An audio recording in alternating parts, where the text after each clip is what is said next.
Hello, my name is Dante Renee, and welcome to the 10 Room Bizarro YouTube page, where I talk about films that I believe need to be talked about more. Like tonight's film, 1966's Red Roses of Passion, directed by Joseph Sarno. And this is part of Vinegar Syndrome's, it says on the spine, Sexploitation Signature Series #1.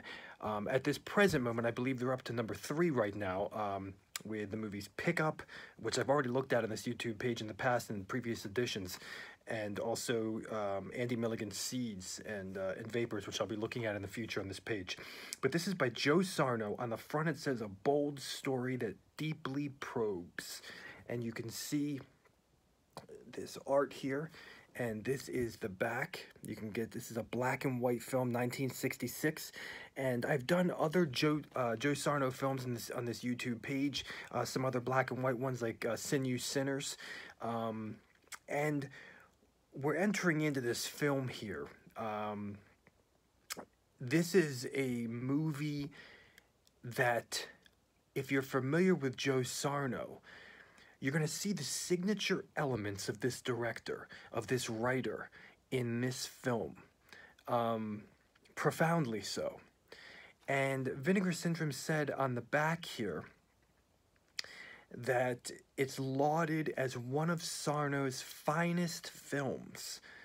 Very, very interesting. And this is a limited edition of 2000. I never heard of this movie, and I've been collecting Joe Sarno's films for a little bit now, and I never saw this one or heard of this one. And supposedly this came out on a recently unearthed camera negative. Pretty impressive. Red Roses of Passion is a literal title. Truly a literal title. And that makes it very interesting. A lot of times you'll see titles for sexploitation films or even horror films, and it's not literal. In this film, it's literal, and it's also poetic. But this is a title that very beautifully and succinctly identifies what this film is. And you know what? Now that I think about it, I said that same thing about the Joe Sarno's film Vampire Ecstasy, which I also looked at on this YouTube page. I said that was the perfect title for that film. And this is the perfect title, literally, for this film.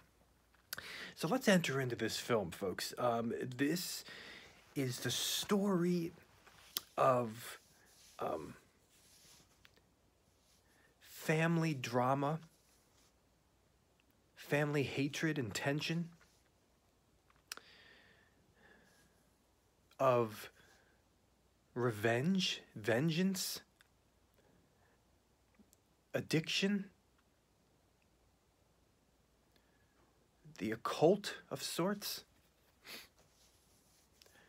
the power of women together. This is the story of freedom or loss of control, sexual ecstasy, body control, mind control, eros control, power, darkness, regret, and self-sacrifice. This is Red Roses of Passion. You know, first and foremost, when I look at the music for this film, when I hear the music of this film, it has a distinctly late 60s feel to me for the music. The music at times reminds me, actually, interestingly, of George Romero's Night of the Living Dead at times. That similar style, darkly dramatic, and at times having this bass drum just beating almost to the point of ritualistically, but not. Similar to the bass drum sound in George Romero's Night of the Living Dead, actually. If you pick up that soundtrack, or just watch the film. And we also have kind of this late 60s elements of groovy late 60s funky, almost go-go dancery type music in here as well, scattered throughout, sometimes seemingly normally appropriate and other times littered over darkness. And we also have this exotic sounding acoustic guitar, romantic, sensual, erotic. And then we also have the place of silence in the film with just dialogue, just the natural sounds. And we also have the natural elements of breathing and moaning.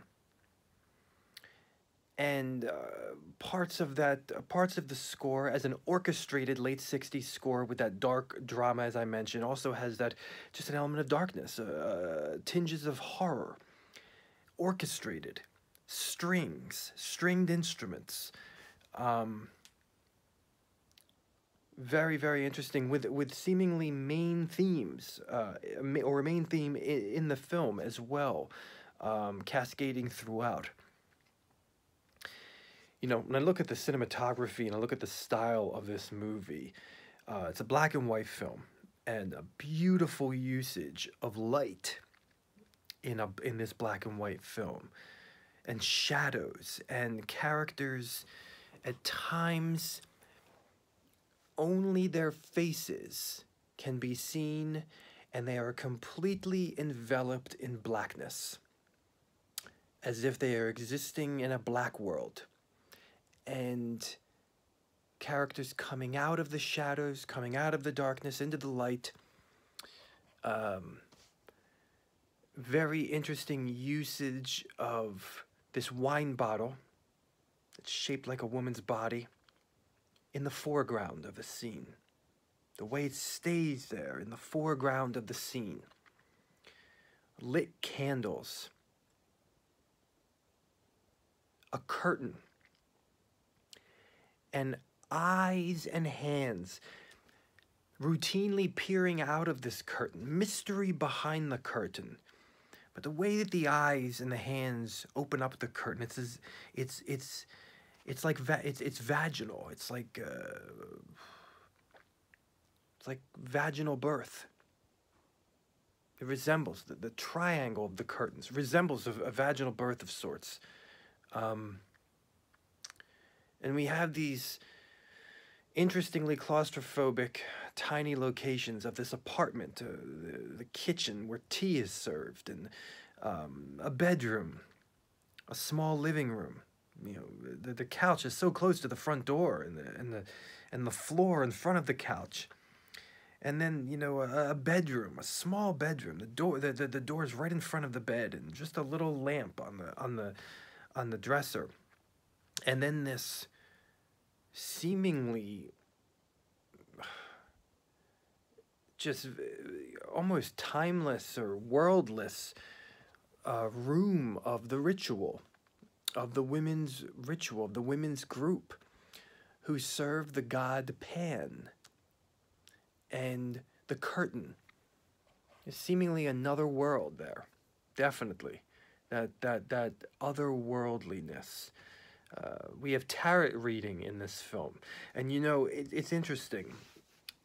You could take this storyline and bring it into other directors, other sexploitation directors. You know, you could say, you know, what would Jess Franco do with this? What would Larian Barocek do with this? You know, what would... And I could watch this film and I can say, this is Joe Sarno. Red Roses of Passion is Joe Sarno, without a doubt. The same way I talked about Vampire Ecstasy by Joe Sarno on this YouTube page, you can find it, is that he made a story that translated the vampire story sexually, directly. I mean, you know, more so than the typical vampire story, okay? In this film, Red Roses of Passion, he's taking a possible story of witchcraft of sorts, magic, mind control, power, occult power, And he's taking witchcraft through the lens of sexual ecstasy, sexuality, sexual power, the same way he did for vampire ecstasy. And so instead of witchcraft, it's almost sexcraft in Red Roses of Passion. It's almost like sexcraft, okay? And when I said the title was literal, these are roses, and next to the wine bottle, actually also in the foreground of the movie, and sometimes, you know, solitary or just stagnant shots. The camera stays right there while activity, the roses are being pulled out, and the camera just stays still there. As a matter of fact, the film begins when you push play. And then the credits happen, the title happens a little bit in to the beginning of the movie at the actual perfect, powerful time. And these roses are instruments of sexual ecstasy and power and possible addiction, as is mentioned in the film. We have, sexualizing a rose. And not in the way that you would see Valerian Borocek in his film The Beast, which I looked at on this YouTube page. Not like that. Not focusing on the petals of the rose, but focusing on the occult power of a rose, of these roses, and of the wine in the bottle in the foreground of the movie.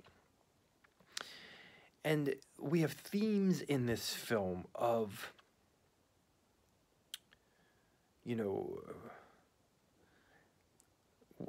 women looking for a respectable man, and then women who don't want respectable men. Inside of this one household between, aunt and daughter and niece, there are different views of sexuality, different views of how to live one's life, sexual restrictions, prude versus a lack of sexual restriction, sexual freedom, sexual prowess, open sexual desire. In this film, we also have elements of incest in this film. Pretty disturbing and very powerfully done because they're done very, very subtly. Something that is a commonality in Joe Sarno's films is the element of female orgasm, which is something that erupts in ecstasy, and he focuses upon that. He focuses upon their faces. And there are scenes, predominantly near the end of this film, and the climax of this film, no pun intended, where we focus very closely on the women's faces, and there are these amazing point-of-view shots of one particular lady where the women are coming after us. They're coming after us as the viewer. There's a ritual going on here, and there was a ritual in Vampire Ecstasy by Joe Sarno. There's a ritual. And there's also, there's that, people say there's power in numbers. Well, there's power in female numbers in this film. And I see that in Joe Sarno's films. The power of female numbers and the power of women's orgasm. The women in this film are all sexually attractive in their own ways. Late 60s hair, late 60s looks. We have a particular outfit that is part of the ritual. We have, the breasts being seen through mesh lingerie, mesh linens, panties, and bras also. And topless nudity as well in the film, and there's an element of sexuality with the sex scenes and the simulated sex scenes that are erotic and powerful and vibe off of ecstasy, very interestingly so. Without a doubt. And there's some very interesting, there's a quote in this movie where one of the characters that says something along the lines of, you need to exercise more, because if you exercised more, something along the lines of you would not be, as sexually free. You would not be looking for the wrong types of guys. physical energy, sexual energy, things that are whirling inside of us that need to be freed, but then they need to be freed in a healthy fashion or in an unhealthy fashion. There's a character in the film that is telling another character about this group of women, and that there's a power there. There's an occult power there, and that she really has no interest in anything else in life. And at first, when you hear this, you think to yourself, my gosh, you know, she doesn't want to date anybody. She doesn't have interest in sex or in men. And you're thinking to yourself, you know, what is going on here? This is rather interesting.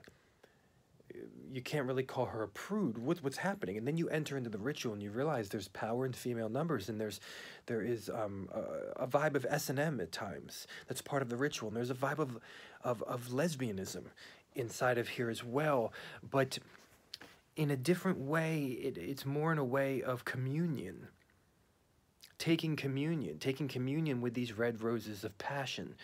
And so this is an extremely unique occult film. And could you call it a horror film? Sure, I guess. But it's Joe Sarno bringing horror, defining horror sexually. Defining occult sexually. Defining witchcraft sexually. Defining power sexually. Defining ecstasy sexually. And defining roses sexually. This film envelops and unfolds, and there is a great deal of tension as you wait to see what will happen next. You know, I don't want to give anything away, but as there are deliveries and mysteries behind the curtain are revealed, the element of men in this film, the view of men in this film is very interesting as well. I mean, the females are the focus, but the men really are held by the women.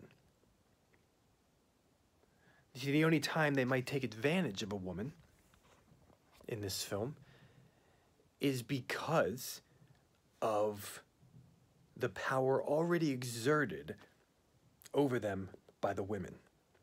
This is 1966's Red Roses of Passion. And I gotta tell you, there are some quick, startling, abrupt cuts in the climax of this film. And it ends in a way that is equally powerful and blunt, and there are self-sacrificial implications. And wow, what a turnaround with our lead character. From where she started to where she left, you will see a redemption in a character. Regret and redemption. But what does she now have? What will her life now be? 1966's Red Roses of Passion by Joe Sarno. Thank you so much for watching the 10 Room Bizarro YouTube page, where I talk about films that I believe need to be talked about more, like this one. Thank you so much, and good night.